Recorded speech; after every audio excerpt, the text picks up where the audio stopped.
જિલ્લાના Mahuva station road ઉપર આવેલ મારુતિ કોમ્પ્લેક્સના છતની જ્યારે પારાપેટની દિવાલ ધરાશાયી અને જર્જરિત છતની પારાપેટની દિવાલ ધરાશાયી થઈ તેના સીસીટીવી વિડીયો પણ સામે આવ્યા। મહુવા માર્કેટિંગ યાર્ડ પાસે આવેલ જર્જરિત મારુતિ કોમ્પ્લેક્સની દિવાલ ઓચિંતા ધરાશાયી થવા પામી હતી ને 8 મહિના પહેલા નગરપાલિકાએ આ જર્જરિત બિલ્ડિંગને નોટિસ આપી હોવાનું જાણવા મળ્યું છે। છતાં રાબેતા મુજબ કાર્યરત હતી બિલ્ડિંગ અને આખું કોમ્પ્લેક્સ અતિ જર્જરિત હાલતમાં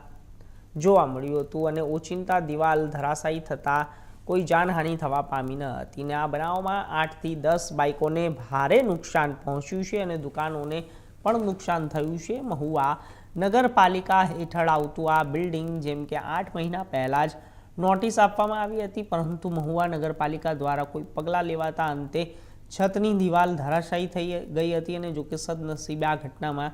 ત્યાં કોઈ હાજર ન હોય અને જાનહાનિ કે ઈજા પહોંચી નથી।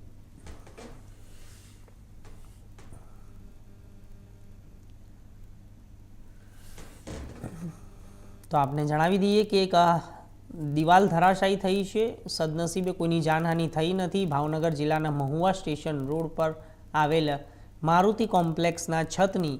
જ્યારે પારાપેટની દિવાલ ધરાશાયી અને જર્જરિત થઈ હતી અને છતની પારાપેટની દિવાલના સીસીટીવી વિડીયો પણ સામે આવ્યા છે અને આ મહુવા માર્કેટિંગ યાર્ડ પાસે આવેલ જર્જરિત મારુતિ કોમ્પ્લેક્સની દિવાલ ઓચિંતી ધરાશાયી થઈ ગઈ હતી। 8 મહિના પહેલાં નગરપાલિકાએ જર્જરિત બિલ્ડિંગને નોટિસ પણ આપી હોવાનું જાણવા મળ્યું છે, છતાં રાબેતા મુજબ બિલ્ડિંગ કાર્યરત હતી। આખું કોમ્પ્લેક્સ અતિ જર્જરિત હાલતમાં હતું અને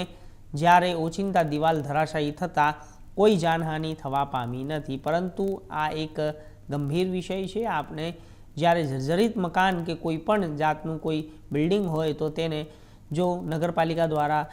નોટિસ ફાળવવામાં આવી હોય તો તે તરત ને તરત ખાલી કરી દેવું જોઈએ અને તેને તરત ને તરત સીલ કરી દેવું જોઈએ। તો આ જ રીતે સદનસીબે કોઈની જાનહાનિ થઈ નથી, પરંતુ જર્જરિત છતની દિવાલ નીચે પડી ગઈ છે અને આવા દ્રશ્યો જોઈ શકો છો, જે હાલમાં અંદર ગાડીની અંદર કાટમાળની અંદર ગાડીઓ દબાઈ ગઈ છે, બાઇકો દબાઈ ગયા છે અને જે છતની દિવાલો પડી છે તે